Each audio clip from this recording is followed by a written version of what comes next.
चलिए स्टार्ट करें हम लोग।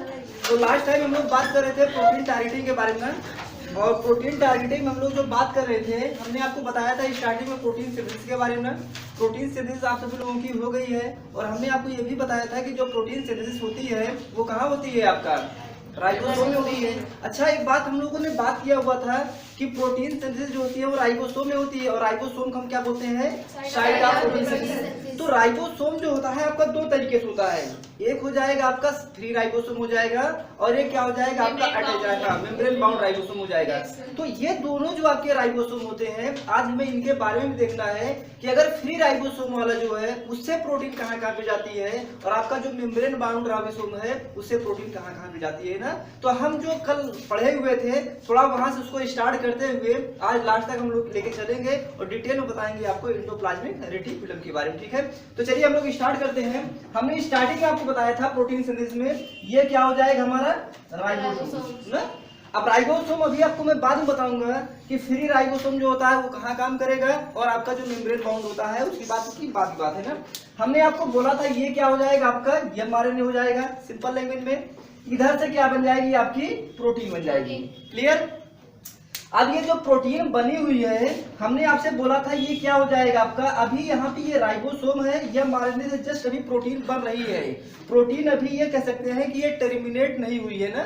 और हमने आपको बोला था कि जब प्रोटीन बने चाहे इसको ऊपर बना दो और चाहे इसको आप नीचे बना दो, तो हमने आपको बोला था कि एक एंड जो ऊपर वाला एंड हो जाएगा वो क्या हो जाएगा आपका एन टर्मिनल हो जाएगा ना, और ये वाला क्या हो जाएगा आपका सी टर्मिनल हो जाएगा। हमने आपको ये भी बताया था कि अगर हम प्रोकैरियोट की बात करते हैं तो प्रोकैरियोट में क्या होगा, इसके ये टर्मिनल पे फार्मिल ग्रुप लगा होता है ना। आप सभी लोगों को मैंने डिटेल में बताया हुआ था कि यहाँ पे क्या लगा होगा, फार्मिल ग्रुप। तो जब इसको हम सब मॉडिफिकेशन करते हैं तो हमने आपको बताया हुआ था कि यहाँ पे क्या लगा देंगे, डी फार्मिलेज एंजाइम लगा देते हैं, और वो जो आपका फार्मिल ग्रुप लगा होता है उसको हम रिमूव कर देते हैं। ये सारी कहानियां जो है हम लोगों ने बहुत डिटेल में पढ़ा हुआ है, ठीक है।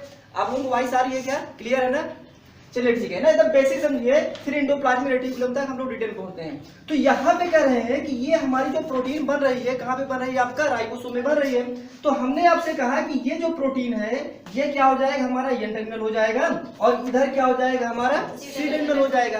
तो हमने आपसे एक बात ये बोला था कि ये जो प्रोटीन बन रही है ये सिंपल वे में आपका एक पॉलीपेप्टाइड की चेन है ना। मतलब इसमें कुछ नहीं है, एक अमीनो एसिड दूसरे अमीनो एसिड से, दूसरा अमीनो एसिड तीसरे अमीनो एसिड से, तीसरा चौथे से, चौथा पांचवें से, इस तरीके से जुड़ता गया है, और एक ऐसे कह सकते हैं कि इस तरीके से एक पॉलीपेप्टाइड की आपकी चेन बन गई है ना। तो क्या हो जाएगा आपका ये एन टर्मिनल हो जाएगा, और ये क्या हो जाएगा आपका सी टर्मिनल हो जाएगा। अगर हम प्रोकैरियोट की बात करते हैं तो ये इसके एन टर्मिनल पे क्या हो जाएगा आपका फार्मिल ग्रुप लगा होता है, और हमने आपको बताया था कि जो फार्मिल ग्रुप लगता है वो अमीनो एसिड के अमीनो ग्रुप पे लगता है ना, ये ऑलरेडी मैंने आपको बताया हुआ था। फिर हमने आपको ये भी बताया था कि जब ये प्रोटीन बन जाती है तो इसके फार्मिल ग्रुप को हम क्या करते हैं, रिमूव कर देते हैं, और एंजाइम क्या लगाते हैं हम लोग, डीफार्मिलेज। और हमने आपको बताया था एमिनो पेप्टाइडेज के बारे में भी, इन सारी चीजों के बारे में आपको बताया हुआ था। लेकिन ये बात जो हो रही है प्रोकैरियोट की है, मतलब जो फार्मिल ग्रुप लगेगा वो सिर्फ प्रोकैरियोट में लगेगा, ये बात मैंने आपको बहुत क्लियर बताया हुआ है। अगर हम यूकैरियोट की बात करते हैं तो वहां पे फार्मिल ग्रुप नहीं लगता है ना। ये सारी कहानी आप सभी लोग जानते हैं। तो कह रहे हैं कि ये जो प्रोटीन बनी हुई है ये प्रोटीन क्या हो जाएगी, इसे हम बोलेंगे नेसेंट प्रोटीन, या फिर हम क्या बोलेंगे, प्रोटीन का प्राइमरी स्ट्रक्चर बोलेंगे। मींस ऐसी प्रोटीन जिसको अभी ये पता ही नहीं है कि उसे आगे चल के क्या करना है और क्या नहीं करना है, उसका क्या काम है क्या काम नहीं है, वो फाइब्रस प्रोटीन में कन्वर्ट होगी, वो ग्लोब्यूलर में होगी, कौन सा काम करेगी कौन सा काम नहीं करेगी, अभी इसको कुछ भी नहीं पता है, ठीक है। बस जस्ट सिंपल वे में अभी आपका ये प्रोटीन बनी हुई है, अभी ये कुछ बना हुआ, अभी कोई काम नहीं किया हुआ है ना। तो हमने आपसे बात ये बोला था कि प्रोटीन के स्ट्रक्चर की अगर हम लोगों ने बात किया हुआ था ना, आपको एक बेसिक बताया हुआ था ना, हमने आपको बताया था जो प्रोटीन का स्ट्रक्चर होता है वो आपका चार तरीके से हो जाएगा ना। कैसे हो जाएगा आपका, एक हो जाएगा आपका प्राइमरी हो जाएगा, दूसरा क्या हो जाएगा आपका सेकेंडरी हो जाएगा, फिर क्या हो जाएगा आपका टर्शियरी हो जाएगा, और फिर क्या हो जाएगा आपका क्वार्टरी हो जाएगा।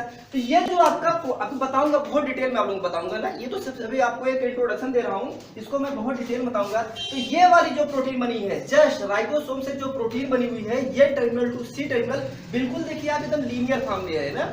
जब ये एकदम लीनियर फॉर्म में है तो इसी क्या हो जाएगी, ये हो जाएगी आपका प्रोटीन का प्राइमरी स्ट्रक्चर। क्लियर। तो सिंपल वे में हम बना लेते हैं, ये क्या हो जाएगा आपका प्रोटीन का प्राइमरी स्ट्रक्चर, ठीक है।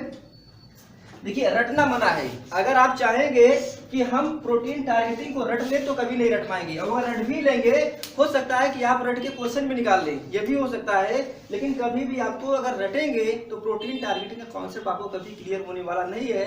और अगर प्रोटीन टारगेटिंग कॉन्सेप्ट क्लियर नहीं हुआ तो बहुत सारी चीजों का जो कॉन्सेप्ट है वो आपका गड़बड़ हो जाएगा ना। इसलिए हमें क्या करना है, एकदम सिंपल वे में समझना है। जैसे आपकी प्रोटीन सिंथेसिस आपके दिमाग में चल रही है कि हाँ प्रोटीन सिंथेसिस इस तरीके से होती है, वैसे हमें ये भी देखना है कि प्रोटीन का मॉडिफिकेशन कैसे होता है, प्रोटीन की सॉर्टिंग अलग अलग ऑर्गेनेल में कैसे होती है, उनको हमें सिंपल वे में बस पढ़ते हुए जाना है। तो ये क्या हो गया, प्रोटीन का आपका प्राइमरी स्ट्रक्चर हो गया। फिर हमने आपसे बोला था कि प्रोटीन के प्राइमरी स्ट्रक्चर से ही प्रोटीन का सेकेंडरी स्ट्रक्चर बनेगा, प्रोटीन के प्राइमरी स्ट्रक्चर से ही प्रोटीन का टर्सरी स्ट्रक्चर बनेगा, और प्रोटीन के प्राइमरी स्ट्रक्चर से ही क्या बन जाएगा आपका प्रोटीन का क्वाटरनरी स्ट्रक्चर बन जाएगा, सिंपल वे में। तो एक बात तो सिंपल सी बात है कि अगर ये वाली प्रोटीन है, अगर सिंपल इसी को उठा के हम सेकेंडरी में रख दें, अगर इसमें कोई चेंज नहीं करेंगे तो क्या सेकेंडरी बन जाएगा, नहीं बनेगा ना। मतलब प्राइमरी से कुछ चेंज तो करेंगे ना तो जाके वो क्या बनेगा आपका सेकेंडरी बनेगा। सेकेंडरी में आपने सुना होगा, दो चीज सुना है, एक सुना होगा आपने अल्फा हेलिक्स सुना होगा, और दूसरा आपने सुना होगा बीटा प्लेटेड शीट सुना होगा ना। अल्फा हेलिक्स सुना होगा और दूसरा आपने सुना होगा बीटा प्लेटेड शीट। बहुत डिटेल बताऊंगा, सब बात की बात है ना।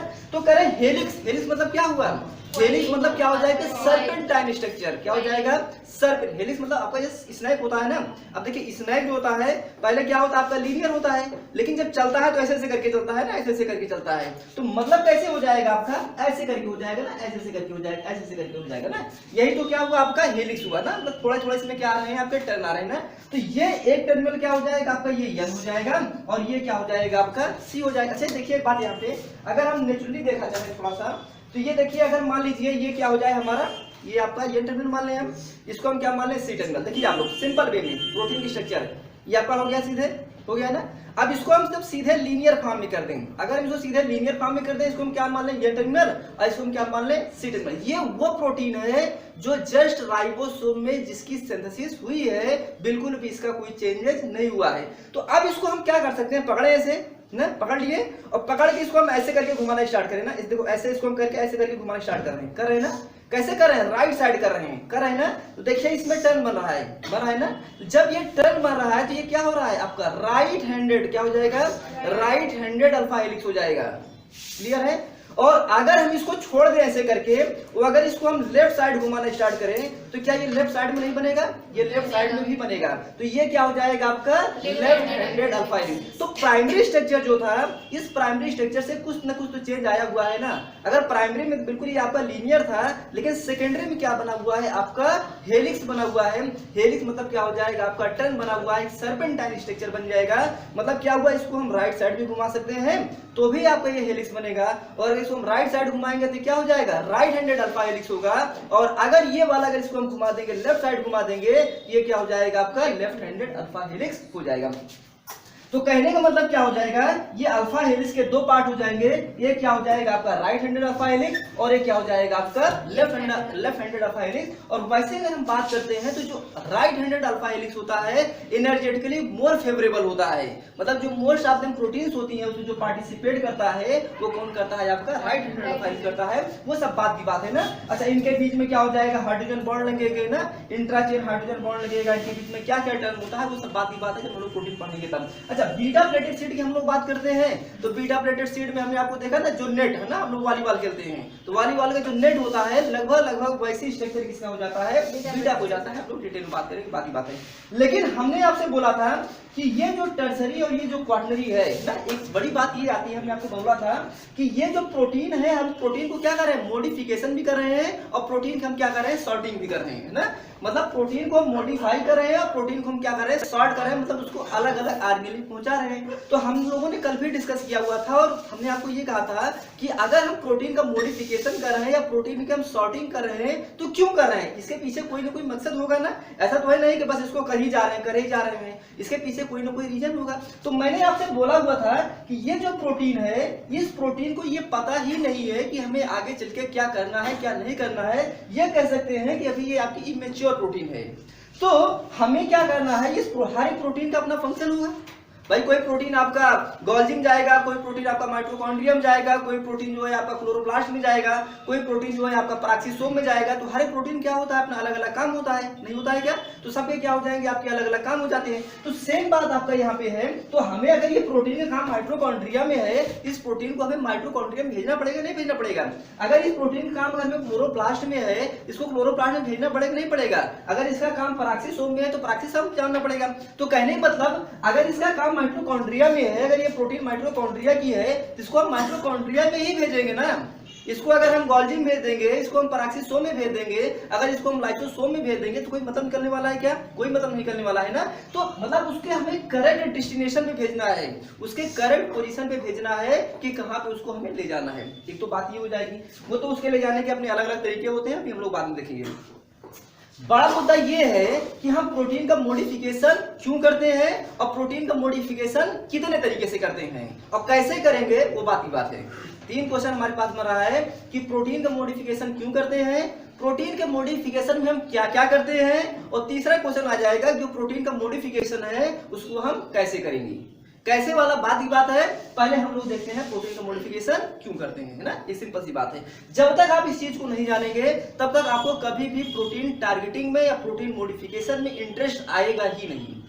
क्लियर है ना। तो कह रहे हैं कि अगर ये टर्सरी की बात हो रही है, क्वार्टरली की बात हो रही है, तो हमने आपसे बोला मान लीजिए देखिए ये हमारा क्या हो जाए, एक सिंपल आपके लीनियर हो गया, है ना। अब जब ये लीनियर हो गया, इसको हम क्या करें, फोल्ड कर देना। इसको हम क्या करें, ऐसे करें अपने तरीके से, इसको क्या करें, हम फोल्ड कर देना, ऐसे करके हम फोल्ड करें, बिल्कुल ऐसे करके ना, देखिए एकदम ऐसे करके इसको हम फोल्ड कर देना। एक ही लिया हुआ है ना, एक ही लिया और उसको करके एकदम बिल्कुल फोल्ड कर दिया ना। थोड़ा सा ये कम फोल्ड हुआ है, लेकिन इस तरीके से फोल्ड कर दिया गया है कि इसमें स्पेस ही नहीं रह गया है। कैसे बन गया है आपका ये 3D का स्ट्रक्चर बन गया है। तो मतलब अगर हमने सिंगल पॉलीपेप्टाइड की चेन लिया हुआ है और इसको हमने इस तरीके से घुमा दिया है, किसका क्या बना दिया है, 3D स्ट्रक्चर बना दिया है। तो जब ये 3D स्ट्रक्चर बन गया है सिंगल चेन का, तो इसी को हम क्या बोलेंगे, ग्लोब्यूलर प्रोटीन। ये क्या हो जाएगी, हमारी ग्लोब्यूलर प्रोटीन हो जाएगी। सिंपल वे में इसी को हम क्या करेंगे, यहाँ पे ऐसे करके लेंगे, ये क्या हो जाएगा एन टर्मिनल और ये क्या हो जाएगा आपका सी टर्मिनल, और इसको हम क्या करेंगे, घुमा देंगे, और घुमाने के बाद क्या हो जाएगा आपका ये देखिए बिल्कुल 3D स्ट्रक्चर बन गया है। ये जो 3D स्ट्रक्चर बना हुआ है इसी को हम क्या बोलेंगे, ग्लोब्यूलर प्रोटीन बोलेंगे, या फिर हम क्या बोलेंगे, टर्सरी स्ट्रक्चर बोलेंगे, किसका, प्रोटीन का बोलेंगे। तो हमने एक बात ये बोला था, देखिए सिंपल वे में, अगर ये अल्फा हेलिक्स है तो आपको क्या लगता है कि हेलिक्स जो है ये अपने आप स्टेबलाइज रहेगा, ये अपने आप स्टेबलाइज नहीं रहेगा। इसको स्टेबलाइज करने के लिए आपको बताऊंगा क्या लगेगा, हाइड्रोजन बॉन्ड लगेगा। तो जब ये अल्फा हेलिक्स में थोड़ा सा टर्न हुआ है, ये बिना बॉन्ड के अपने करेक्ट इस पोजीशन में नहीं रह सकता है। तो ये अगर 3D स्ट्रक्चर हमने बनाया हुआ है, तो क्या ये 3D स्ट्रक्चर बिना बॉन्ड के सर्वाइव कर पाएगा क्या? क्या बिना बॉन्ड के ये इस फॉर्म में रहेगा क्या? नहीं रहेगा ना। मतलब अगर इसमें हम बॉन्डिंग पैटर्न नहीं करेंगे तो ये कैसे आ जाएगा आपका, फिर से लीनियर फॉर्म में आ जाएगा। तो हमें क्या करना है, इसमें बॉन्डिंग भी देना है। तो क्योंकि देखिए यहाँ पे बहुत ज्यादा हमने फोल्डिंग नहीं की हुई है, यहाँ पे हम लोगों ने बहुत ज्यादा फोल्डिंग नहीं की हुई है। बहुत ज्यादा फोल्डिंग कहाँ किया हुआ है हम लोगों ने, यहाँ पे किया हुआ है। तो यहाँ पे क्या लग जाएगा, हमारा 2 बॉन्ड लग जाएगा। एक क्या लग जाएगा, हमारा कोवैलेंट लग जाएगा, और दूसरा क्या लग जाएगा आपका नॉन कोवैलेंट बॉन्ड लग जाएगा। नॉन कोवैलेंट में आपने लोगों को बताया था बहुत तरीके आपके बॉन्ड होते हैं नॉन कोवैलेंट में, उसके बारे में आपको बताया था। और कोवैलेंट में जो सबसे मेन बात होती है वो मेन बात क्या हो जाती है, आपका डाइसल्फाइड बॉन्ड का फॉर्मेशन होता है। जब हम लोग प्रोटीन और अमीनो एसिड पढ़ रहे थे तो भी हम लोगों ने डिस्कस किया हुआ था, और कल वाले में भी हम लोगों ने डिस्कस किया हुआ था ना, कि आपका जो यहाँ पे बॉन्ड बनेगा वो क्या हो जाएगा, डाइसल्फाइड बॉन्ड का फॉर्मेशन होगा। क्योंकि हमने आपको बताया था सिस्टीन और सिस्टीन अमीनो एसिड जो होते हैं उनके बीच में जो बॉन्ड बनेगा वो क्या हो जाएगा, डाइसल्फाइड बॉन्ड। तो कह रहे हैं कि कोवैलेंट बॉन्ड का मतलब क्या हुआ, कोवैलेंट बॉन्ड का मतलब क्या हुआ, म्यूचुअल शेयरिंग ना, दोनों के बीच में क्या हो जाएगा, म्यूचुअल शेयरिंग होगी, तो वो क्या हो जाता है आपका कोवैलेंट बॉन्ड हो जाता है। ये सिंपल सी बात है। तो अगर हम प्रोटीन मॉडिफिकेशन के मकसद की बात करें कि हम प्रोटीन का मॉडिफिकेशन क्यों कर रहे हैं, मॉडिफिकेशन हम क्यों कर रहे हैं, तो ये बात पहला क्लियर क्या हो जाएगा, हमें क्या करना है, प्रोटीन की फोल्डिंग करना है ना। पहला काम क्या करना है, यहाँ पे प्रोटीन की फोल्डिंग करना है ना। पहला क्या हो जाएगा मॉडिफिकेशन में, फोल्डिंग हो जाएगा ना, फोल्डिंग हो जाएगा। दूसरा क्या हो जाएगा आपका, कोवैलेंट बॉन्ड अपने आप बनेगा नहीं, इसके लिए क्या लगेगा आपका, डाइसल्फाइड बॉन्ड लगेगा। ये क्या हो जाएगा, डाइसल्फाइड बॉन्ड का फॉर्मेशन करेंगे ना, क्या करेंगे, डाइसल्फाइड बॉन्ड का फॉर्मेशन हो जाएगा। इसके बारे में आपको बता रही था। तो कह रहे हैं एक चीज, हमने एक एक्सपेरिमेंट होता है एफिन्सन एक्सपेरिमेंट, आपको बताऊंगा। कह रहे हैं कि ये जो फोल्डिंग हो रही है इसमें जो कोवैलेंट और नॉन कोवैलेंट बॉन्ड बन रहे हैं ये भी करंट बनने चाहिए। अगर इनके बीच में इनकरेक्ट पेयरिंग हो गई तो ये जो आपकी प्रोटीन है ये फंक्शन नहीं कर पाएगी। मतलब अगर जो टर्सरी स्ट्रक्चर है अगर ये प्रोटीन फंक्शन करेगी तो 3D के फॉर्म में ही फंक्शन करेगी, और 3D के फॉर्म में तब फंक्शन करेगी जब इसमें करेक्ट कोवैलेंट बॉन्ड और correct non covalent bond proper तरीके से लगी होंगी। अगर इसके करेक्ट कोवैलेंट बॉन्ड और नॉन कोवैलेंट बॉन्ड अगर प्रॉपर तरीके से नहीं लगेंगे तो ये प्रोटीन जो है आपका फंक्शन नहीं कर पाएगी, और ये प्रोटीन क्या कर देगी, डिजीज कॉज कर देगी। समझ में आ रहा है नहीं आ रहा है? मतलब क्या हुआ कि एक बात छोड़ो, फोल्डिंग ना हो तो कोई ऑप्शन ही नहीं है कि ये कोई काम करेगी। अगर ये फोल्डिंग भी होगी, इसमें कोवैलेंट और नॉन कोवैलेंट बॉन्ड जो है अगर ये करेक्ट नहीं लगे हुए हैं, प्रॉपर तरीके से नहीं लगे हुए हैं, तो ये क्या हो जाएगा, काम करके क्या कर देगी, आपका डिजीज में कन्वर्ट हो जाएगी। तो मतलब जो आपके टर्सरी और क्वार्टररी स्पेशली आपकी जो ग्लोब्यूलर प्रोटीन है उसको काम करने के लिए 3D स्ट्रक्चर में कन्वर्ट होना कंपलसरी है, और 3D स्ट्रक्चर में तभी कन्वर्ट हो सकता है जब उसमें प्रॉपर कोवैलेंट और नॉन कोवैलेंट बॉन्ड लगे होंगे, तब हो पाएगा, अदरवाइज नहीं होने वाला है। इसलिए अगर प्रोटीन का हमें फंक्शन कराना है इसकी फोल्डिंग कराना जरूरी है, और अगर इसकी फोल्डिंग कराना है इसमें कोवैलेंट और नॉन कोवैलेंट बॉन्ड प्रॉपर तरीके से बाइंड कराना होगा, और कोवैलेंट बॉन्ड बनाना है तो क्या करना होगा, डाइसल्फाइड बॉन्ड का फॉर्मेशन करना होता है। तो प्रोटीन के मॉडिफिकेशन में दो इंपॉर्टेंट हमें समझ में आया, एक क्या हो गया आपका फोल्डिंग हो जाएगा, दूसरा क्या हो जाएगा आपका डाइसल्फाइड बॉन्ड हो जाएगा। फोल्डिंग हम लोग बात करेंगे किसके बारे में, चैपरॉन के बारे में बात करेंगे ना, तो आप सभी लोगों ने सुना होगा चैपरॉन के बारे में, बहुत सारी चीजें आप लोग जानते होंगे। तो ये बात दूसरी हो गई। अगर हम क्वाटरनरी की बात करते हैं, सिंपल इसका एग्जांपल क्या हो जाएगा, मायोग्लोबिन, आप लोगों को बताया हूं। इसके अलावा भी बहुत सारे होते हैं, लेकिन जो मोस्ट फेवरेट आपका एग्जांपल होता है वो क्या होता है, मायोग्लोबिन। और आप जानते हैं मायोग्लोबिन क्या होता है, ये ऑक्सीजन को स्टोर करता है किसमें, मसल्स में, मसल्स में ऑक्सीजन को स्टोर करके रखता है। तो ये तो बात हो गई आपकी टर्सरी की, सिंपल सिर्फ आपका एक इंट्रोडक्शन है ये। अगर हम लोग क्वाटरनरी की बात करते हैं तो क्वाटरनरी में क्या करेंगे, मोर देन 2 पॉलीपेप्टाइड की चेन लेंगे।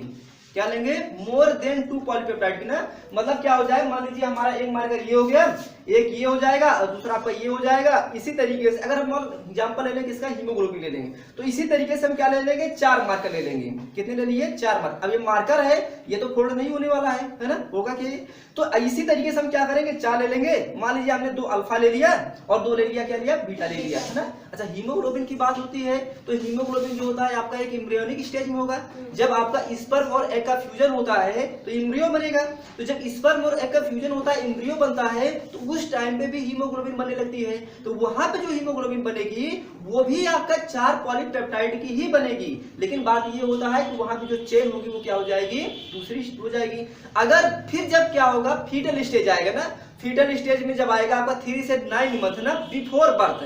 अगर हम लोग बिफोर बर्थ की बात करेंगे तो जो बेबी डेवलप हो रहा है, क्या आपको लगता है कि उसको ऑक्सीजन की रिक्वायरमेंट नहीं है क्या, उसको भी क्या है, ऑक्सीजन की रिक्वायरमेंट है। लेकिन जब उसको भी ऑक्सीजन की रिक्वायरमेंट है तो वो ऑक्सीजन कहां से लेगा, वो ऑक्सीजन जो लेगा अपनी मदर से लेगा, वो डायरेक्ट इन्वायरमेंट से नहीं लेगा। तो जब वो मदर से लेगा तो भी आपको हीमोग्लोबिन की चेन की रिक्वायरमेंट है। तो जो वहां पे हीमोग्लोबिन लगेगा वहां पे भी आपके 4 पॉलीपेप्टाइड होंगी, लेकिन उसकी चेन क्या हो जाएगी, आपकी अलग हो जाएगी। और अगर जब बच्चा, देखिए बेबी जो है जब उसका बर्थ होता है उसके पास देखिए उसका बॉडी का कलर बिल्कुल एक अलग तरीके से दिखता है ना, बिल्कुल एक अजीब तरीके से दिखता है। फिर धीरे धीरे जब वो बेबी बड़ा होता जाता है तो क्या हो, ऐसा नहीं है कि अभी 1 घंटा पहले वो बिफोर बर्थ के पहले उसमें हीमोग्लोबिन की चेन दूसरी थी और आफ्टर बर्थ तुरंत क्या हो जाएगी, हीमोग्लोबिन की जो चेन है वो क्या हो जाएगी आपकी, तुरंत चेंज हो जाएगी, तुरंत नहीं चेंज होती है। आप देखिए जब बेबी जब उसका बर्न होता है तो उसकी हार्ट बीट जो सांसें होती है बहुत तेज होती है ना, जैसे हम लोगों की नॉर्मल है,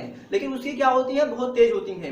तो इसलिए तेज होती है क्योंकि उसके पास अभी जो हीमोग्लोबिन की चेन है वो क्या है, बिफोर बर्थ वाली है, ना कि आफ्टर बर्थ वाली। तो धीरे धीरे जैसे वो बेबी बढ़ता हुआ जाता है, बड़ा होता जाता है, जो ये आपका बिफोर बर्थ वाली हीमोग्लोबिन की चेन होती है वो क्या हो जाती है, आपकी डीनेचर होती जाती है। और धीरे धीरे क्या हो जाएगी, आपका जो एडल्ट वाली आपकी हीमोग्लोबिन की चेन होती है वो क्या हो जाएगी, आपकी कन्वर्ट होती जाती है। और जैसे हम लोग बड़े हुए हैं तो हम लोग में क्या है, एडल्ट वाली है। और देखिए हम लोगों की बॉडी क्या है, रेडनेस है ना। तो कहने का मतलब है कि हीमोग्लोबिन चाहे जिस स्टेज में हो सब में 4 पॉलीपेप्टाइड होगा, और बस ये बात की बात है, चेन क्या हो जाएगी आपकी अलग अलग हो जाएगी। तो कह रहे हैं कि अगर मान लिया एग्जांपल ले लें हम क्वाटरनरी क्या ले लें, हीमोग्लोबिन। तो हीमोग्लोबिन हमने कहा कि आपकी क्या हो जाएगी, 4 पॉलीपेप्टाइड हो जाएगी, 2 आपके अल्फा हो जाएंगे और 2 क्या हो जाएंगे आपके बीटा हो जाएंगे। इनको भी हम पकड़ेंगे और पकड़ के हम क्या करेंगे, घुमा देंगे और सेम ऐसे करके स्ट्रक्चर बना देंगे ना। तो जब सेम ऐसे करके स्ट्रक्चर बना देंगे तो वो क्या हो जाएगा आपका क्वाटरनरी हो जाएगा। अच्छा एक बात मैंने आपको बोला था, डिटेल बताया था कि जो हीमोग्लोबिन की बात हो रही है ना, हीमोग्लोबिन मतलब हीम प्लस ग्लोबिन, क्या हो जाएगा आपका हीम प्लस ग्लोबिन। मतलब हीम क्या है आपका प्रोस्थेटिक ग्रुप है और ग्लोबिन क्या है आपका प्रोटीन है। ध्यान रखिएगा, मतलब ग्लोबिन आपकी प्रोटीन है, कंजुगेटेड प्रोटीन के तरीके से काम कर रहा है ना। हमने आपको ये भी बोला हुआ था कल वाले लेक्चर में कि मोस्ट ऑफ देम जो प्रोटीन्स होती हैं, प्रोटीन 2 तरीके से हो जाएगी, एक सिंपल प्रोटीन और दूसरा क्या हो जाएगा conjugated protein. Most of them वो प्रोटीन जो फंक्शनल प्रोटीन होती हैं, फंक्शंस करती हैं, वो क्या होती हैं आपकी कंजुगेटेड प्रोटीन होती है ना। तो कहने का मतलब ये हो गया कि क्वाटरनरी में भी क्या हो जाएगा आपका 3D स्ट्रक्चर बनाना जरूरी है। मतलब अगर प्रोटीन की हम फोल्डिंग नहीं करेंगे और करेक्ट फोल्डिंग नहीं करेंगे तो ना आपका टर्सरी स्ट्रक्चर बन पाएगा, ना आपका क्वाटरनरी स्ट्रक्चर बन पाएगा। अगर टर्सरी नहीं बना, क्वाटरनरी नहीं बना तो प्रोटीन आपकी जो है वो कोई काम करने वाली नहीं है। इसलिए हमें क्या कराना है, प्रोटीन की फोल्डिंग भी कराना है और प्रोटीन की फोल्डिंग कराना है तो डाइसल्फाइड बॉन्ड का फॉर्मेशन करना कंपलसरी है, इसके बिना काम चलने वाला नहीं है। क्लियर इतनी बात। तो एक बात तो हमें क्लियर हो गई कि हाँ ये प्रोटीन की हम मॉडिफिकेशन क्यों कर रहे हैं, यहाँ तो बात आ रही है क्योंकि हमें क्या करना है, फोल्डिंग कराना है, डाइसल्फाइड बॉन्ड का फॉर्मेशन करना है। अब एक बात मैंने अभी आपसे जिक्र किया वो ये किया, अच्छा इसके बारे में लोग बाद में बात करेंगे ना, सिर्फ आपको एक आइडिया बता रहे थे कि अगर हम इसकी फोल्डिंग नहीं कराएंगे, डाइसल्फाइड बॉन्ड का फॉर्मेशन नहीं करेंगे तो फिर क्या हो जाएगा ना। बाकी डिटेल में हम लोग जब प्रोटीन पढ़ेंगे तब आपको बताएंगे, ठीक है। हमने बात आपको कल भी बताया था कि जो प्रोटीन होती है आपकी 2 तरीके से हो जाएगी, एक क्या हो जाएगी आपकी सिंपल प्रोटीन हो जाएगी और दूसरी क्या हो जाएगी आपकी कंजुगेटेड प्रोटीन हो जाएगी ना। प्रोटीन के क्या हो जाएंगे, 2 पार्ट हो जाएंगे, एक क्या हो जाएगा आपका सिंपल प्रोटीन हो जाएगी और दूसरी क्या हो जाएगी आपकी कंजुगेटेड हो जाएगी ना। तो सिंपल मतलब सिंपल सी बात है, सिंपल मतलब क्या हो जाएगी अकेले होगी और कंजुगेटेड मतलब क्या हो जाएगी प्रोटीन प्लस क्या हो जाएगी इसके प्रोस्थेटिक ग्रुप हो जाएंगे।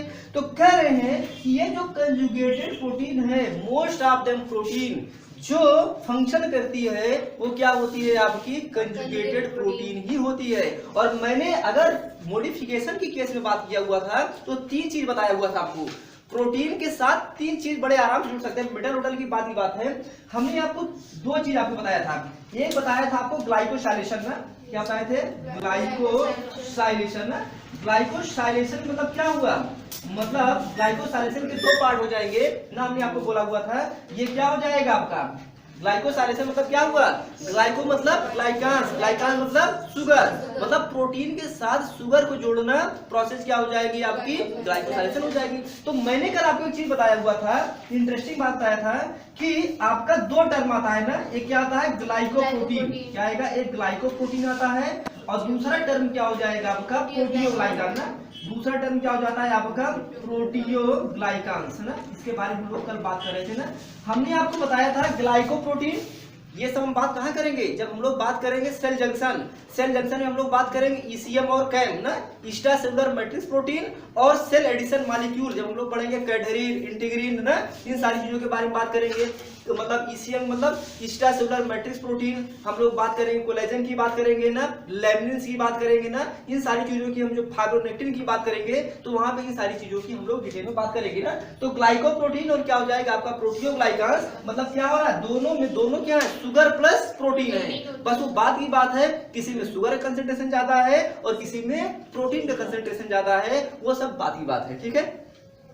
तो कह रहे हैं कि यहाँ पे ये प्रोसेस क्या हो रही है, ये प्रोसेस क्या हो जाएगी आपका ग्लाइकोसाइलेशन ना। मतलब अगर हम शुगर के साथ प्रोटीन जोड़ रहे हैं या प्रोटीन के साथ हम शुगर को जोड़ रहे हैं तो हमें क्या करना होगा आपका ग्लाइकोसाइलेशन करना होगा ना। तो अगला हमारा मॉडिफिकेशन क्या हो जाएगा, अगला मॉडिफिकेशन हमारा हो जाएगा ग्लाइकोसाइलेशन। कैसे होगा वो सब बहुत इंटरेस्टिंग है, हम लोग इसके बारे में बात करेंगे, ठीक है। अच्छा एक बात मैंने और आपको बताया था लाइकोप्रोटीन के बारे में, अगर लिपिड के अगर प्रोटीन के साथ लिपिड जुड़ जाएगा तो क्या हो जाएगा आपका लाइकोप्रोटीन हो जाएगा, ठीक है। इतनी बात, तो ये बात क्या हो गई प्रोटीन के मॉडिफिकेशन के कुछ इंपॉर्टेंट बात होगी, बाकी और बहुत सारी चीजें हमने आप लोगों को बताया हुआ था। तो कह रहे हैं कि फोल्डिंग करना जरूरी है, डाइसल्फाइड बॉन्ड का फॉर्मेशन होगा, ग्लाइकोसाइलेशन होगा, ये 3-4 मेजर हैं, उसके अलावा बहुत सारे हैं, उनको हम लोग स्टेप बाय स्टेप देखते जाएंगे, ठीक है। तो ये पहली बात हो गई कि हाँ प्रोटीन का मॉडिफिकेशन हम क्यों करते हैं, और प्रोटीन का मॉडिफिकेशन हम नहीं करेंगे तो उससे क्या हमारा फायदा होगा और उससे हमारा क्या नुकसान होगा, ये ना।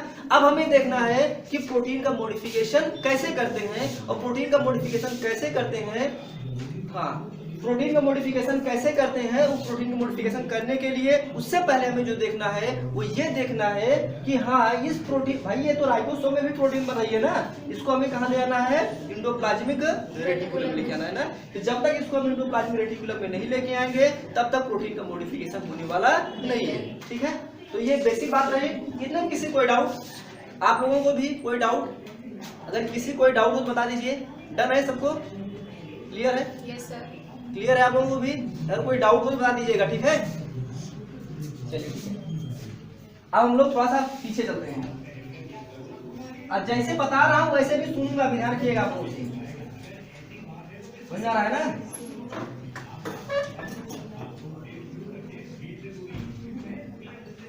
अब देखिए, अब हमारा अगला टारगेट क्या होना चाहिए।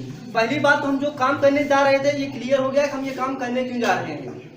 दूसरी बात हमें ये देखना है कि काम कहाँ करेंगे, ये भी तो है ना। ये काम हम कहाँ करेंगे, आपका गोल्जी बॉडी में करेंगे, और कहाँ करेंगे, आपका इंडोप्लाज्मिक रेटिकुलम में करेंगे।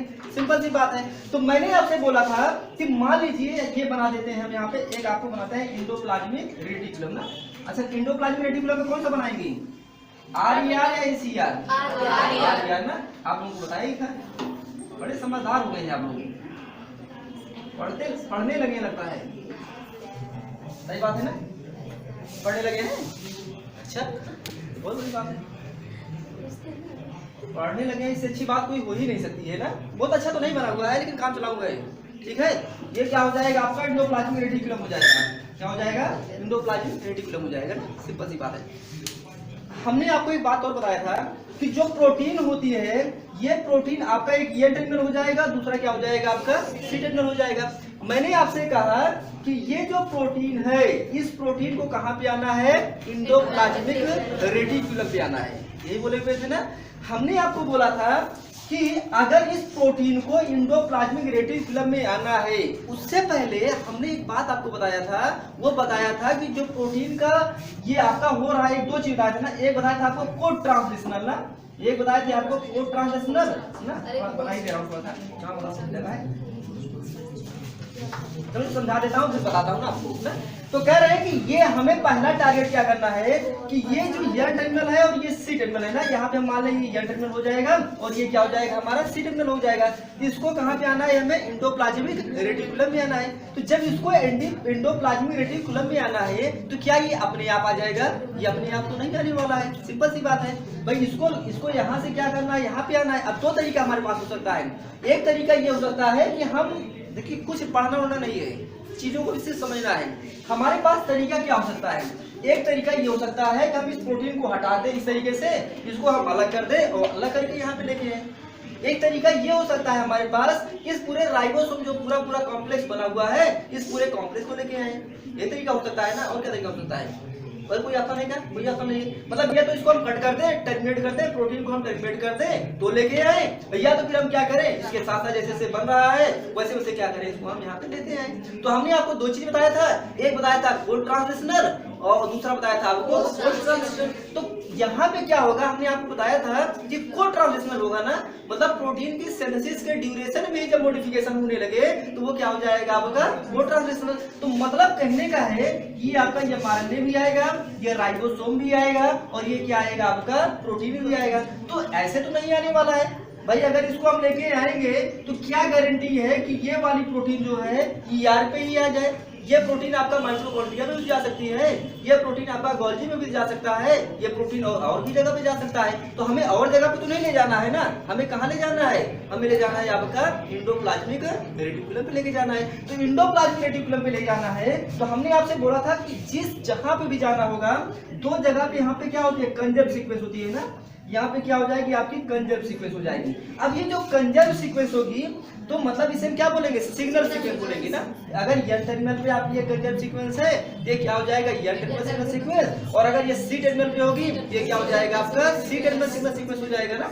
हमने आपको एक बात बताया था, अभी लिखवाऊंगा एक टेबल आपको लिखवाऊंगा ना, डिटेल लिखवाऊंगा कि एन टर्मिनल पे कौन सी आपकी सिग्नल सीक्वेंस लगती है और सी टर्मिनल पे कौन सी आपकी सिग्नल सीक्वेंस लगती है। तो एन टर्मिनल पे जो सिग्नल सीक्वेंस होंगी, कौन सी सिग्नल सीक्वेंस किस आर्गेनी पे लेके जाएगी, और सी टर्मिनल पे कौन सी सिग्नल सीक्वेंस लगती है तो वो किस आर्गेनी पे लेकर जाएगी, उसको मैं आपको एक टेबल है, उस टेबल में आपको मैं लिखवाऊंगा। ठीक है, तो हमने बात और बताया था आपको कि मोस्ट ऑफ देम जो सिग्नल सीक्वेंस होती है वो कहां पे लगेगी, आपकी एन टर्मिनल पे लगेगी ना, और अगर सी टर्मिनल पे लग रही है तो रेयर केस में होता है। मैंने आपको इसका एक एग्जांपल बताया था कि अगर सी टर्मिनल पे सिग्नल सीक्वेंस लगी हुई है तो ये प्रोटीन को कहां के लेके जाएगी, ये प्रोटीन को लेकर जाएगी आपका पेरोक्सिसोम में लेकर जाएगी। तो पेरोक्सिसोम में तो हमें नहीं ले जाना है ना, अभी हमें कहां लेके जाना है, आपको ले जाना है एंडोप्लाज्मिक रेटिकुलम में। तो क्योंकि मैंने मोस्ट ऑफ देम केस की बात की हुई है, तो मोस्ट ऑफ देम केस की बात की है कि यहाँ पे जो सिग्नल सीक्वेंस होगा वो क्या हो जाएगा, आपका ये टर्मिनल हो जाएगा। लेकिन ये भी ध्यान रखना होगा, अगर हमें ER में लेके जाना है तो दूसरी सिग्नल सीक्वेंस हो जाएगी, अगर हमें गोल्गी में लेके जाना है तो दूसरी हो जाएगी, लाइसोसोम में लेके जाना है दूसरी हो जाएगी, माइटोकॉन्ड्रिया में लेके जाना है तो दूसरी हो जाएगी। समझ आ रहा है ना, मतलब ऐसा नहीं है कि एक ही सिग्नल सीक्वेंस है वो हर जगह लेके जाएगी। बात क्लियर है ना। तो हमें क्या करना है, ये जो एन टर्मिनल है, इस एन टर्मिनल पे ये आपका क्या हो जाएगा, आपका सिग्नल सीक्वेंस हो जाएगा, और ये जो सिग्नल सीक्वेंस है ये क्या हो जाएगा, आपका एन टर्मिनल सिग्नल सीक्वेंस हो जाएगा। कल वाले लेक्चर में आप सभी लोगों को मैंने ड्राफ्टिंग के फॉर्म में लिखवाया भी था ना।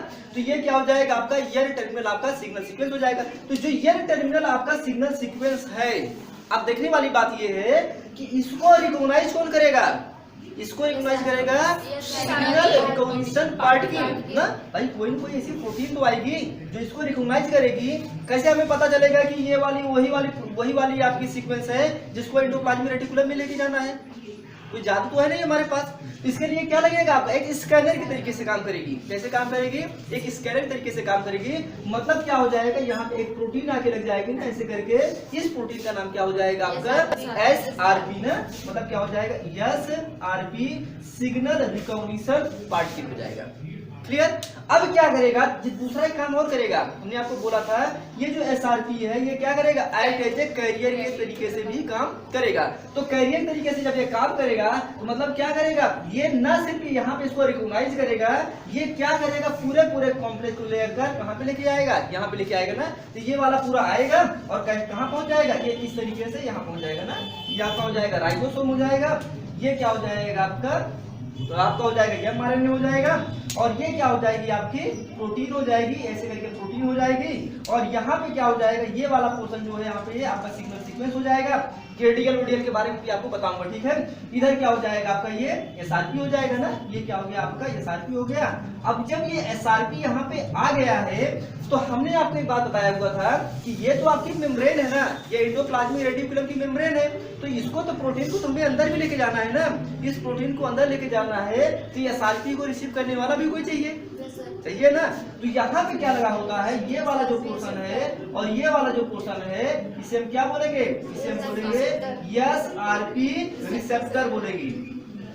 क्या बोलेंगे, SRP रिसेप्टर। मतलब ये कैसे काम कर रहा है, एक्ट एज ए लिगेंड के तरीके से काम कर रहा है। कैसे काम कर रहा है, एक्ट एज ए लिगेंड के तरीके से काम कर रहा है। तो ये क्या हो जाएगा, आपका रिसेप्टर हो जाएगा। तो ये जब इसको लेकर आएगा, इसको यहाँ पर लेकर आएगा, तो इसको ये जो आपका SRP है, ये SRP कहाँ बाइंड हो जाएगा, ये SRP जो है बाइंड हो जाएगा किससे, SRP रिसेप्टर से बाइंड हो जाएगा। ठीक है। अभी मैं डिटेल में लिखवाऊंगा आप लोगों को, बस आपको ये कॉन्सेप्ट समझवा रहा हूँ। जब ये पूरा कॉन्सेप्ट आप समझ जाएंगे तो फिर डिटेल में भी करके आपको लिखवाऊंगा, ठीक है।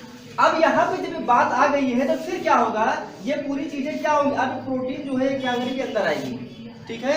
अभी जो प्रोटीन है इसको हम ऐसे मिटा देते हैं, ऐसे करके यहाँ पे पूरा अपना बाइंड हो गया है। तो ये ऐसे करके कुछ बन जाएगा स्ट्रक्चर ना, ऐसे करके कुछ बन जाएगा। ये क्या हो जाएगा हमारा, ऐसे करके हो जाएगा। और ये क्या हो जाएगा हमारा, ये mRNA हो जाएगा। ठीक है। और यहाँ से क्या हो जाएगा, आपकी ये वाली जो प्रोटीन है ऐसे करके क्या हो जाएगी, अंदर आ जाएगी। ठीक है। मतलब क्या हुआ, ये राइबोसोम जो है क्या होगा, ये ऊपर ही लगा रहेगा। राइबोसोम इसके अंदर आएगा क्या, भाई एक ऑर्गेनिक कोई दूसरी ऑर्गेनिक तोड़ नहीं जाएगी, ऑर्गेनिक तो आपकी बाहर ही रहेगी ना। तो मतलब क्या हो रहा है, ये वाला जो है आपका यहाँ पे ये अंदर आता जा रहा है। जब आपका यहाँ पे ये अंदर आ गया है तो ये क्या हुआ, ऐसी पड़ी रहेगी क्या, ऐसी नहीं पड़ी रहेगी ना।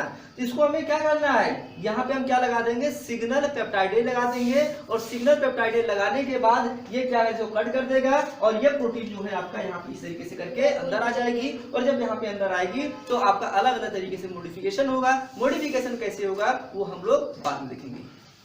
क्लियर है ना। तो ये बेसिक कॉन्सेप्ट रहा है कि ये वाली जो राइबोसोम में आपकी प्रोटीन बनी हुई है, राइबोसोम में जो प्रोटीन है ये आपका एंडोप्लाज्मिक रेटिकुलम में कैसे आएगी, इसके बारे में एक सिंपल सी बात रही ना। मुझे लगता है कि आप सभी लोगों को यहाँ पे कोई डाउट नहीं होगा इतना ना।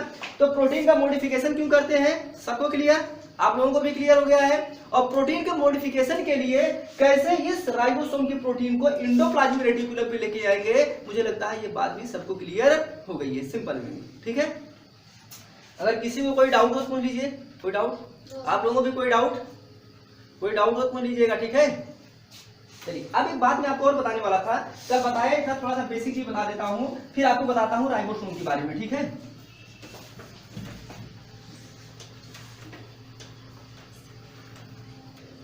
तो ये जो अभी हमने बताया है ये इसको थोड़ा सा समराइज कर देते हैं ना हम लोग। तो हमने बोला क्या हो जाएगा आपका प्रोटीन टारगेटिंग ना, क्या हो जाएगा, प्रोटीन टारगेटिंग ना, प्रोटीन टारगेटिंग। ठीक है, हमने आपसे बोला था इसको हम लोग क्या करेंगे, ड्राफ्टिंग बनाते हैं। तो ये क्या हो जाएगा, हमारा कॉन्सेप्ट हो जाएगा ना। इसको याद करने का तरीका क्या हो जाएगा, ये कॉन्सेप्ट तो बता ही रहा हूँ आधे घंटे से क्या होगा कॉन्सेप्ट। दूसरा क्या हो जाएगा हमारा, दूसरा क्या हो जाएगा, टाइप ना, टाइप हो जाएगा। प्रोटीन की टारगेटिंग के टाइप कौन कौन से हो जाएंगे, आपको मैंने दो तरीके से बताया हुआ था। एक क्या हो जाएगा आपका कोड ट्रांसलेशनल ना, ये हो जाएगा कोड ट्रांसलेशनल, और दूसरा क्या हो जाएगा आपका पोस्ट ट्रांसलेशनल ना, पोस्ट ट्रांसलेशनल। अगर हम यहाँ पे बात करते थे तो इसको हम लोगों ने भी दो पार्ट में डिवाइड किया हुआ था। एक क्या हो जाएगा आपका कॉन्सेप्ट हो जाएगा ना, एक क्या हो जाएगा कॉन्सेप्ट हो जाएगा, और दूसरा क्या हो जाएगा आपका एग्जाम्पल हो जाएगा। सेम बात इसके भी दो पार्ट हो जाएंगे, इसमें क्या हो जाएगा आपका कॉन्सेप्ट हो जाएगा, और इसका भी क्या हो जाएगा आपका एग्जाम्पल हो जाएगा। कल लिखवाए थे ना आप लोगों को, जो लोग कल वाले लेक्चर नहीं देखे हुए थे, रिकॉर्डिंग पड़ी हुई है, आप सभी लोग रिकॉर्डिंग अपना देख लीजिएगा। ठीक है, कल आपको डिटेल में सारी चीजों को मैंने समझाया हुआ था ना, लिखवाया भी था। आप लोगों में जो लोग कल लेक्चर नहीं देखे थे रिकॉर्डिंग देख लेंगे ना, क्लियर हो जाएगा। तो कह रहे हैं कि कोड ट्रांसलेशन और क्या हो जाएगा आपका पोस्ट ट्रांसलेशन। तो कोड ट्रांसलेशन मतलब अभी प्रोटीन पूरी तरीके से बन नहीं पाई है, उसी ड्यूरेशन में क्या हो रहा है, इसका मॉडिफिकेशन होना स्टार्ट हो जा रहा है। और ये वाला क्या हो जाएगा, पूरी प्रोटीन बनने के बाद जब ये अपने डेस्टिनेशन पे ट्रांसपोर्ट होगी, मतलब अपने अलग अलग आर्गेली पे इसको जहाँ पे जाना है अगर वहां पे ट्रांसपोर्ट होगी, ये क्या हो जाएगा आपका पोस्ट ट्रांसलेशन हो जाएगा। तो कह रहे हैं ये तो आपका कॉन्सेप्ट हो गया भाई, अगर प्रोटीन बन रही है तो वहां पे ट्रांसपोर्ट हो रहा है तो क्या हो जाएगा आपका पोस्ट ट्रांसलेशन हो जाएगा। एग्जाम्पल क्या हो जाएगा, आप लोगों को मैंने बताया ही था, ये क्या हो जाएगा आपका सबसे इंपॉर्टेंट हो जाएगा आपका ईआर हो जाएगा। ईआर में क्या हो जाएगा आपका, ईआर में आपका रफ ईआर हो जाएगा, ये सीआर में आपको बताया था लिपिड के लिए होता है। दूसरा क्या हो जाएगा आपका गोल्गी हो जाएगा ना। तीसरा हमने आपको बताया था प्लाज्मा मेम्ब्रेन हो जाएगा ना।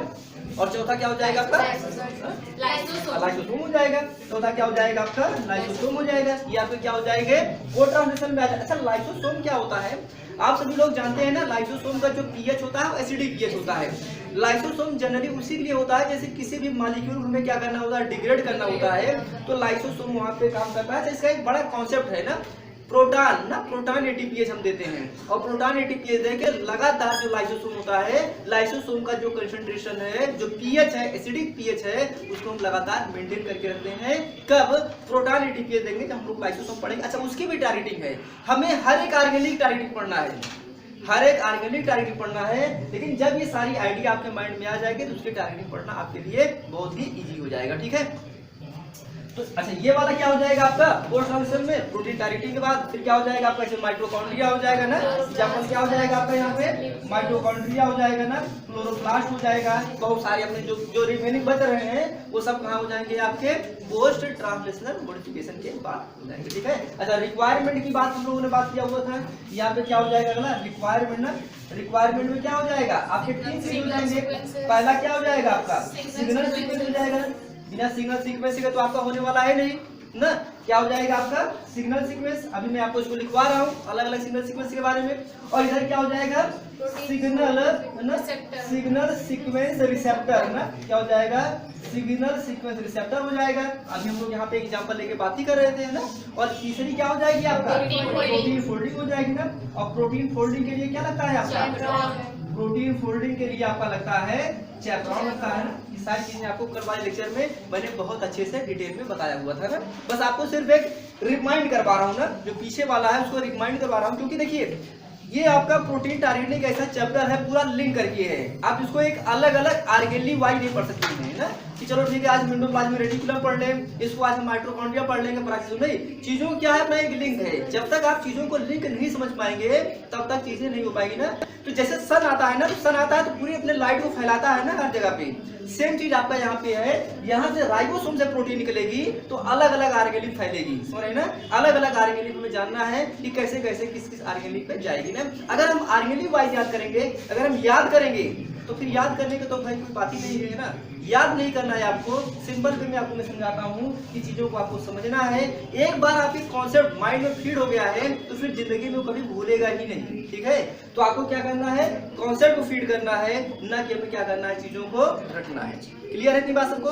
अब देखिए यहाँ पे तो सिग्नल सीक्वेंस के बारे में भी आपको बताया। ये क्या हो जाएगा आपका, दो साइड हो जाएगा। ये क्या हो जाएगा आपका, एन टर्मिनल हो जाएगा, और दूसरा क्या हो जाएगा, सी टर्मिनल। एन टर्मिनल पे क्यों होगा और सी टर्मिनल पे क्यों होगा, ये मैंने आपको बताया ही है। Most of the signal sequence जो होंगे वो क्या हो जाएंगे, आपके एन टर्मिनल हो जाएंगे, और रेयर केस में कुछ ऐसे होते हैं जो आपके सी टर्मिनल होंगे। इसका जो बेस्ट एग्जांपल हो जाएगा वो क्या हो जाएगा आपका, पैरासिस हो जाएगा ना। इसके बारे में हम लोगों ने बात किया ही था। सिग्नल सीक्वेंस रिसेप्टर, भाई जहां पे जाएगा उसका अपना खुद का रिसेप्टर होगा, ऐसे तो है नहीं। तो ये क्या हो जाएगा, इसका रिसेप्टर हो जाएगा। अब प्रोटीन की फोल्डिंग करना है तो हमें चैपरान चाहिए, चैपरान वगैरह के बारे में हम लोग बाद में बात करेंगे ना। तो ये एक बेसिक मैकेनिज्म रही, एक बेसिक इंट्रोडक्शन रहा प्रोटीन के लिए कि हाँ ये जो प्रोटीन बन रही है इसको हम किस किस तरीके से ट्रांसपोर्ट करेंगे और इसको हम कैसे राइबोसोम से ईआर के पास पहुंचाएंगे, एक बात। और दूसरी बात ये है कि आपका एसआरपी रिसेप्टर का क्या काम होता है, सिग्नल सीक्वेंसेज कैसे आपका एन टर्मिनल लगेंगी और सिग्नल सीक्वेंसेज कैसे आपका सी टर्मिनल पे लगेंगी। सिग्नल सीक्वेंसेज अगर एन टर्मिनल लगेंगी तो कहां कहां पे जाएगा, सिग्नल सीक्वेंसेज अगर सी टर्मिनल में लगेंगी तो प्रोटीन कहां कहां पे जाएगी। कोड ट्रांसलेशनल क्या होता है, कोड ट्रांसलेशनल में प्रोटीन कहां कहां पे जाएगी और पोस्ट ट्रांसलेशनल में प्रोटीन कहां कहां पे जाएगी। ये एक बात है कैसे आपका होगा, ये बेसिक बात सब लोगों को क्लियर हो गया है ना। अब यहाँ पे जो है आपको जो मेन चीज बताना है वो बात ये बताना है कि प्रोटीन का ट्रांसलोकेशन कैसे होता है, समझ आ रहा है ना। प्रोटीन का ट्रांसलोकेशन 3-4 तरीके से होता है ना। तो वो प्रोटीन का ट्रांसलोकेशन 3-4 तरीके से होता है। अभी आपको बता रहा हूँ वेसिकल फॉर्मेशन कैसे होता है ना, वेसिकल फॉर्मेशन का भी आप लोगों को मैं इंट्रोडक्शन बता रहा हूँ। तो वो तो अभी बात की बात है। पहले यहाँ पे एक बात और हम लोग खत्म कर लेते हैं, वो खत्म ये कर लेते हैं कि जो हमारे पास राइबोसोम है, हमने अभी आपको बोला कि 2 राइबोसोम हो जाएगा। एक क्या हो जाएगा आपका फ्री राइबोसोम हो जाएगा और एक क्या हो जाएगा आपका मेम्ब्रेन बाउंड राइबोसोम हो जाएगा। तो फ्री राइबोसोम जो है वो कहाँ पे जाएगा और मेम्ब्रेन बाउंड राइबोसोम जो है वो प्रोटीन को कहां पे पहुंचाएगा, हम लोग उसके बारे में भी बात कर लेते हैं ना। तो लिखिए आप लोग थोड़ा सा राइबोसोम,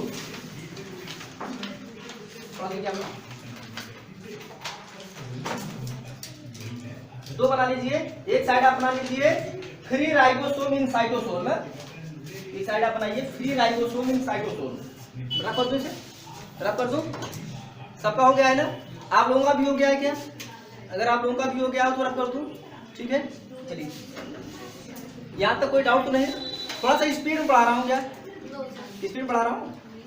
अगर जब भी आपको लगे कि स्पीड में पढ़ा रहा हूँ आप लोग बोल दिया करिए ना, क्योंकि मैंने आपको एक बार इसका जो है ओवरव्यू बताया हुआ था, डिटेल बताया हुआ था। बस लिंक कर रहा हूँ तो ओवरव्यू था ना, तो फिर थोड़ा सा टाइम तो लगेगा ही ना, क्योंकि अगर यहीं पर रुक जाएंगे तो फिर आगे वाला बात बढ़ नहीं पाएगी ना। जहां भी आपको लगे कि मैं स्पीड में आपको बोल रहा हूँ वहां पे आप लोग बता दिया करिए ना।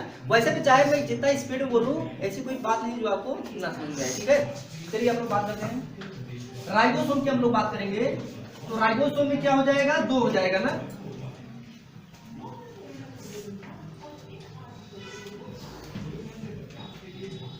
आपका क्या हो जाएगा राइबोसोम ना, ये आपका 2 हो जाएगा। इधर बात करिए, आप इसको बना दे राइबोसोम बना देना। इधर क्या बन जाएगा हमारा, ये राइबोसोम हो जाएगा और ये क्या हो जाएगा हमारा, ये हमारे में ना, ये हो जाएगा राइबोसोम, इसको हम बनाते हैं राइबोसोम ना, राइबोसोम।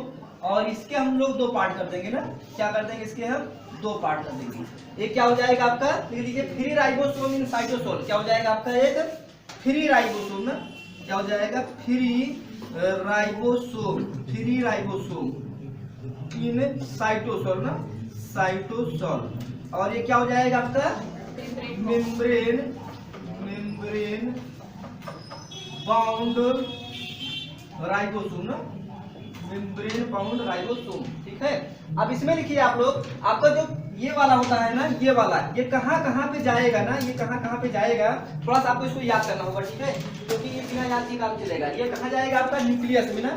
एक इंटरेस्टिंग बात है, कहाँ जाएगा आपका, न्यूक्लियस में ना, न्यूक्लियस में जाएगा। लिख लीजिए आप लोग, एक क्या जाएगा, लिखिए हम यहाँ पे, न्यूक्लियस में जाएगा। दूसरा लिखिए आप लोग, माइटोकॉन्ड्रिया, माइटोकॉन्ड्रिया, न्यूक्लियस, फिर क्या हो जाएगा आपका, माइटोकॉन्ड्रिया, आप लोग लिखिए, न्यूक्लियस, माइटोकॉन्ड्रिया, पैराक्सीसोम, पैराक्सीसोम और क्लोरोप्लास्ट, क्लोरोप्लास्ट। अगर माइटोकॉन्ड्रिया की बात आ रही है तो क्लोरोप्लास्ट की भी बात आएगी।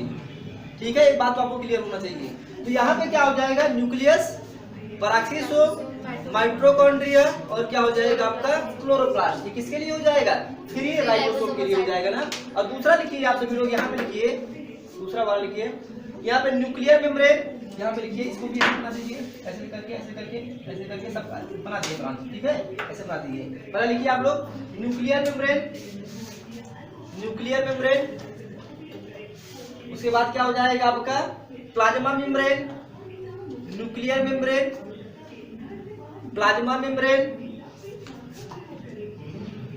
Secretary vesicle, secretory vesicle. फिर आप लोग लिखिए इंडोसोम, इंडोसोम, लाइसोसोम, लाइसोसोम और पैराक्सीसोम, लाइसोसोम पैराक्सीसोम दोनों होगा, पैराक्सीसोम, लाइसोसोम, पैराक्सीसोम। ठीक है, तो ये वाला जो हो जाएगा आपका, ये आपका क्या हो जाएगा, फ्री राइबोसोम इन साइटोसोल हो जाएगा। और ये क्या हो जाएगा, मेम्ब्रेन बाउंड राइबोसोम। अच्छा, मेम्ब्रेन बाउंड राइबोसोम की बात कर रहे हैं, तो मेम्ब्रेन किससे बाउंड रहेगा, आपका ER वगैरह से बाउंड रहेगा ना। तो यहाँ ये अगर मेम्ब्रेन बाउंड राइबोसोम की बात करेंगे, ये प्रोटीन कहाँ पे जाएगी। और अगर हम लोग बात करेंगे फ्री राइबोसोम इन साइटोसोल, ये प्रोटीन कहाँ पे जाएगी, ये इंपॉर्टेंट है ना। जैसे आपके छोटे एग्जाम्स होते हैं ना, जैसे आपका DPT वगैरह होता है या फिर ICMR वगैरह होता है, तो वहाँ पे ये सारी चीजें पूछ ली जाती है। ये इंपॉर्टेंट टेबल है ना। 3-4 लाइन लिखिए आप लोग इसी में, जो आपने बनाया हुआ है ना, इससे नीचे लाइन लिखिए आप, 3-4 लाइन। देखिए, overviews of protein sorting, overviews of protein sorting, overviews of protein sorting. देखिए आप लोग बोले, in higher eukaryotic cells, in higher eukaryotic cells the initial sorting of protein, the initial sorting of protein to the ER, to the ER, initial sorting of protein to the ER take place, to the ER, sorting protein to the ER take place while translation is in progress, while translation is in progress, is in progress। इस line का मतलब समझ आया, important line है, इसको आप लोग mark करिए, इंपॉर्टेंट लाइन है, इसको आप लोग मार्क करिए। कह रहे हैं कि ये हो तो रहा है, सॉर्टिंग हो रही है, लेकिन ट्रांसलेशन जो है वो क्या है, अभी प्रोग्रेस में है। अब अगर ट्रांसलेशन प्रोग्रेस में है, तो ये ट्रांसलेशन कौन सा हो जाएगा, वो ट्रांसलेशन या पोस्ट ट्रांसलेशन, वो ट्रांसलेशन हो जाएगा ना। इंपॉर्टेंट लाइन है, आप लोग इसको मार्क करिए। अगला लिखिए आप लोग, protein synthesis on free ribosome, protein synthesis on free ribosome either remain in cytosol, either remain in cytosol, remain in cytosol, are transported to the nucleus, are transported to the nucleus, are transported to the nucleus, comma mitochondria, comma chloroplast, chloroplast or peroxisome, or peroxisome। In contrast, protein synthesized on membrane-bound ribosome. In contrast, protein synthesized on membrane-bound ribosome are translocated or OR नहीं ARE or translocated directly into the ER। अच्छा, यहाँ पे अगर हम लोग ER की बात करेंगे तो आपके माइंड में फिट होना चाहिए, यहाँ पे हम लोग RER की ही बात कर रहे हैं। यहाँ पे हम लोग कोई दूसरी बात नहीं कर रहे हैं SER की, ठीक है। ER हो गया है ना। These contain ब्रैकेट लिखिए आप लोग, ER के ब्रैकेट लिखिए, ब्रैकेट मतलब ER के बाद ब्रैकेट बनाइए आप लोग। These protein contain a signal sequence. These protein contain a signal sequence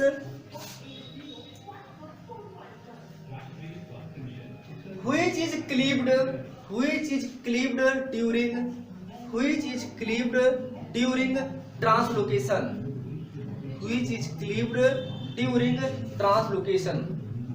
bracket बंद कर लीजिए आप लोग।